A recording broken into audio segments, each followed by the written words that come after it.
आनंद आला रे आला की गगनाला जणू काही हातच टेकले अशा थाटामध्ये, अशा घमेंडीमध्ये आपण जगतो. त्याला इगो म्हणतात.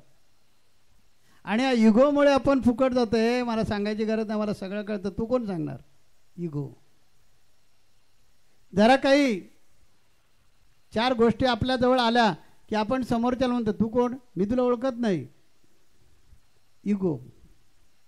तर हा जो युगो आहे तो भल्या भल्याना युगोनं संपून टाकलेला आहे. तिथं आपलं काय?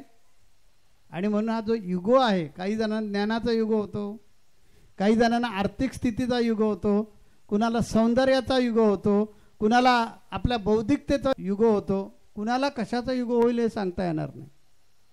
आणि ज्याला ज्याला युगो आला, ज्याला ज्याला अहंकार आला तो संपला. रावणाला पण युगो होता.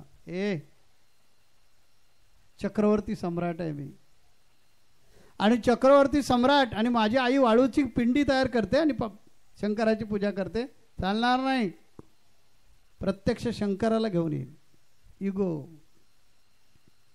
दुर्योधनाला युगो आला. अरे आम्ही 100 आहोत, 100, आणि हे तर 5 आहेत. माझा बाप चक्रवर्ती सम्राट आहे, त्याचा मुलगा मी दुर्योधन आहे. त्यामुळे हे कृष्ण काय सांगतो मला, पांडवांना जमीन दे, 5 गाव दे. अरे सुईच्या नौकावर मावेल एवढी पण नाही देणार. युगो. हा युगो सोडत नाही आपल्याला. हा युगो आपल्यातला जायला पाहिजे असेल तर आपल्याला तो आनंद पचवता आला पाहिजे.